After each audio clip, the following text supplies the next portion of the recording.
This is an aircraft that flies, and I don't know if you saw my previous video or if I even will post it, but um, I took our, it's almost good, we just need minor corrections. We talked about how the center of mass changes from empty fuel tanks to full fuel tanks, and how you have to accommodate for both across the wing surface and have your control surfaces close enough to your center of lift and mass that you can control this craft in a forward direction. Now, having said all that, we tweaked it until we got it to fly by putting everything in the right spot. Now, what I've done is come back and filled it up with gas. This is as heavy as this gets, which means it will take off, but it won't land like this. It's just too heavy to land. This is common in a lot of aircraft. If you've ever heard of pilots dumping fuel, they do that. And also sailplanes, which are airplanes with no motors, also have water ballast or sandbags in many cases where they need to drop those before they land.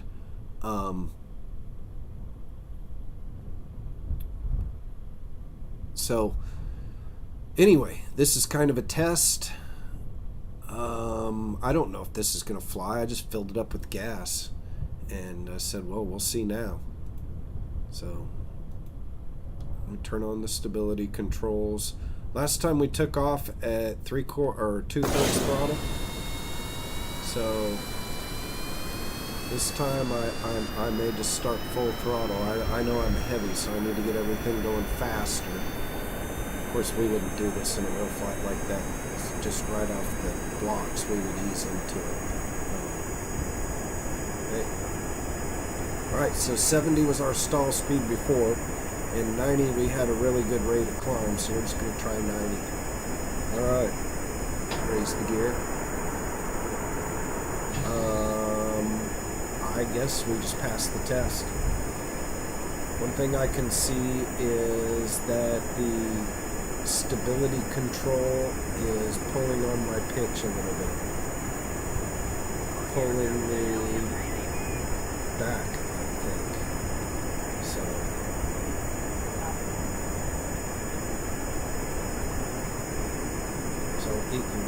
it needs a minor adjustment. Or, like I was talking about fuel, maybe it just needs to burn off some fuel.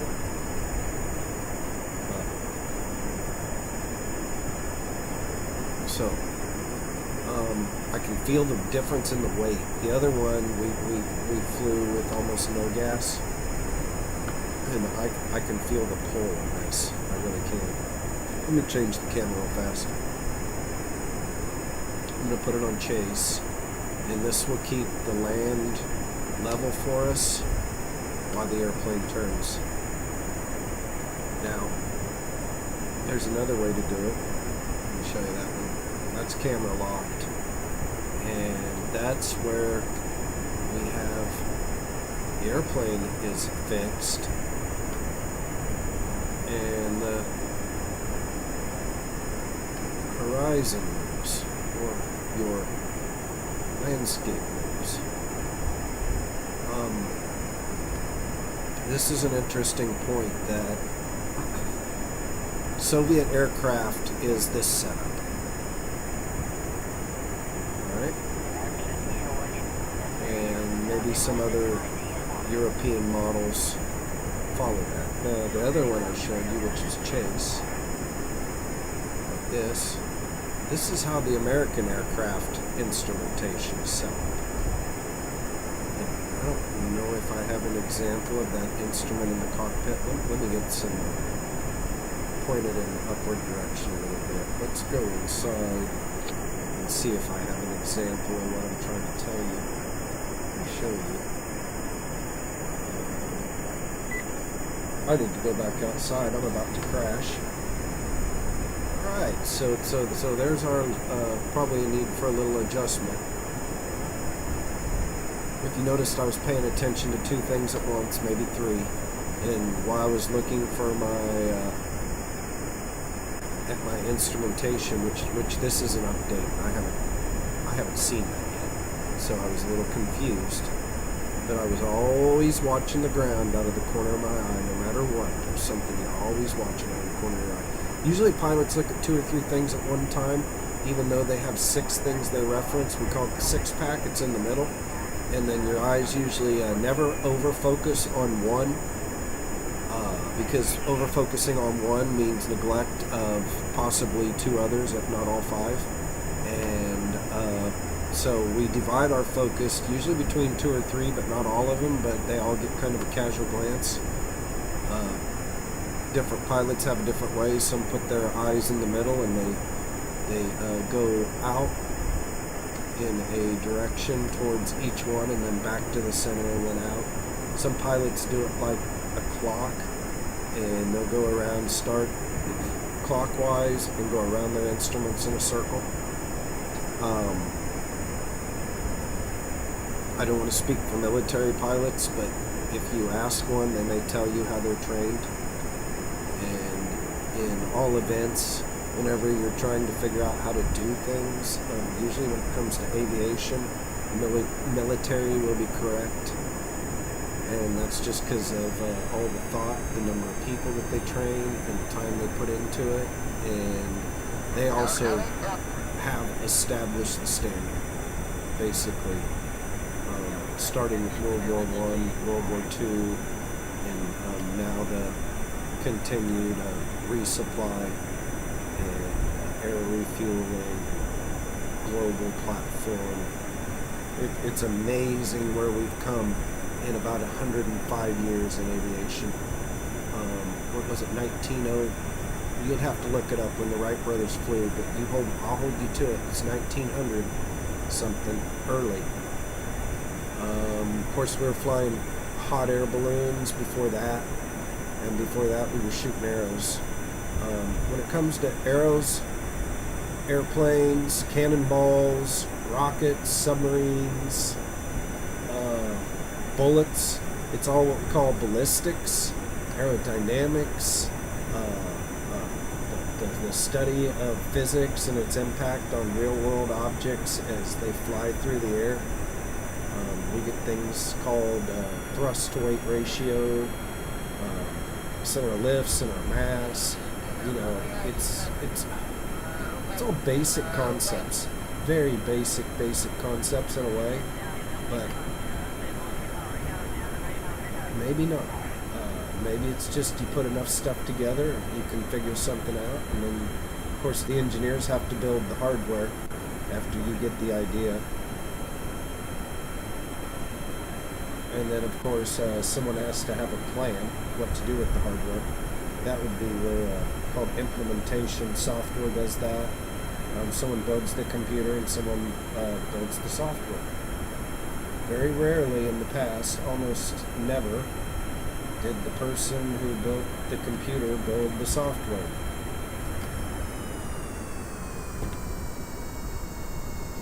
Alright, I didn't want to kill my gas completely, but I really don't want to be doing much more than 70 when I land.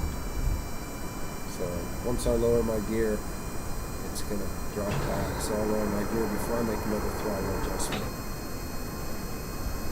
And then I can see I'm going way too fast. So kill your throttle and then you pull back and it'll take your speed off. Just pull back, take your speed off. See that? And then of course you don't land the airplane. Jinx. What you do is you fly over the top of it and let it land itself. Boy, I slapped the deck hard, didn't I? Reprimand. Anyway. Like I said, the concepts aren't so great, but sometimes they need little minor tweaking, and then, you know, then you got to have the engineers build the product, and then the pilots have to fly this engineered product, and the implementers, software engineers. In the case of aircraft, it'd be like other things too, like fuel, flight plans, air traffic control. There's all kinds of support that you need to implement flight from an airport. It's expensive too, but yet it could be so cheap. when we get into more people flying. We probably won't have airports. You'll have different classifications of pilots, like the ones who fly the flying cars will come in and out of airports that are more like the truck stops we have up on I-70 now. Probably have big wide runways and a bunch of them, and craft that moves at certain speeds, slow and low, and safe in weather, and efficient. They need to be efficient. I heard a guy fly more efficiently than a motorcycle. He put a motor on a sailplane. It was a motorized sailplane, and he got from point A to point B cheaper than you can drive a motorcycle. Now, if you understand the sailplane, he probably had his engine turned off some of the time. Could have been taking more time than the motorcycle did to get there, even though he was flying, because he was using air currents and the heat in the air, the hot and cold air, grabbing the hot air, using it for lift, and then zipping through the cold air with speed to the next hot air point, and then getting lift again, going real slow, hanging out, hovering, so to speak, and zipping through the cold air, and then using the motor, because the air doesn't always cooperate with direction. It's like a hot air balloon. You got to go where the air is. You don't get to go where you want. So he had a destination in mind. So I'm sure he was using his motor to get him through the spots where he was going to lose so much altitude that it was going to bring his sailplane down. So I thought that was interesting. And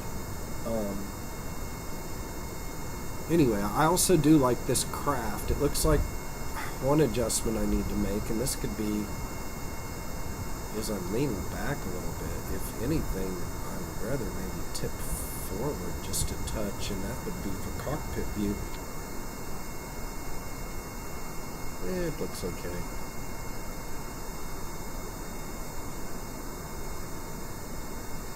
Alright, so the thing I was showing you earlier is right here in the middle.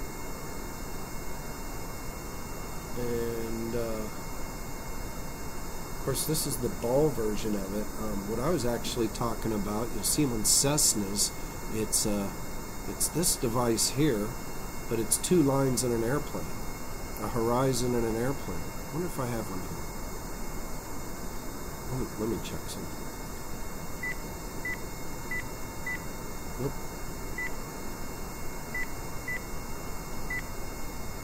I don't actually have an example. They changed the cockpit on me. I don't like this. I wonder if I can go back to the old one.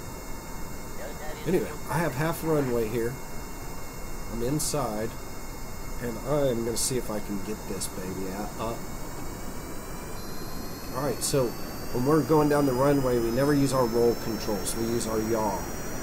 And since we have a jet, we won't have any yaw adjustment. But if you have a propeller, you're going to have about 3 to 5 degree yaw adjustment to contend with. Alright, I should be able to fly now, but I'm going to wait till 90. Alright, that felt really smooth. And I'm pulling back on the stick. Let me get off on the throttle. We're not supposed to take off full throttle. We're supposed to use that, have some in reserve for emergency. You know, what can I say? When we have our own space program, we can make our own rules. And we sometimes get a fly by the seat of our pants and have more fun than the real world would let us. You would lose your pilot's license so fast if you tried to do these things. Look, I'm coming to my stall speed, 75, 74. Alright.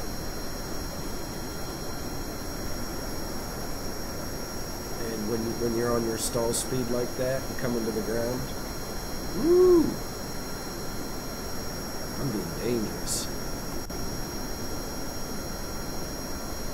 Anyway, this is kind of a fun craft. It flies pretty good. I maybe was a little overcritical earlier, but it could use just a little minor tweaking and some test flying, and then I'm sure you'd be very happy without flows.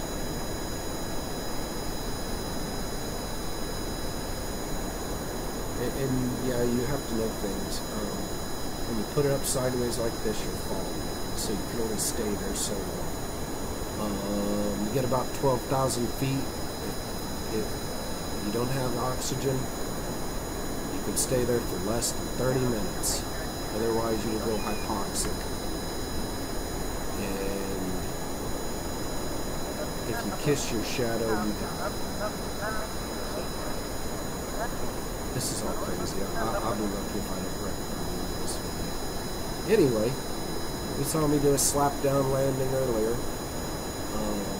Apologize for that. I was wanting to do the smooth landing and talk about how a good airplane lands itself and you don't push it into the ground and let it smack down and control this and control that. But like I said, it's very difficult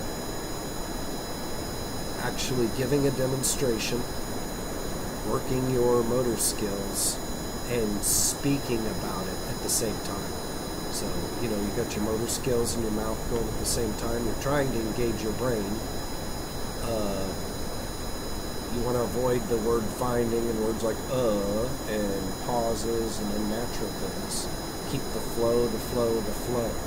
So anytime you do want to do a demonstration, you should probably practice and practice and practice till almost all of it becomes second nature. Every phase, every aspect. And then at that point, you've become very accustomed to this process specifically and can probably field questions at the same time and answer them on the fly.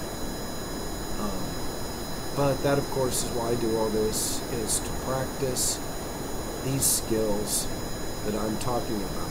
And everyone realizes, of course, I'm talking to myself as much as them. And if you're watching this video, which I do for personal reasons, and at this point, I'm not using this channel to try to bring people into the fold yet. It's a greater idea at a later date, but right now this is just for my practice and curiosity on YouTube, how to make the video, how to post the video, what makes it good, what makes it bad, all these things. And one way to learn is by actually doing it. So I'm going to end this video right here, and I'm just going to say thank you very much for watching.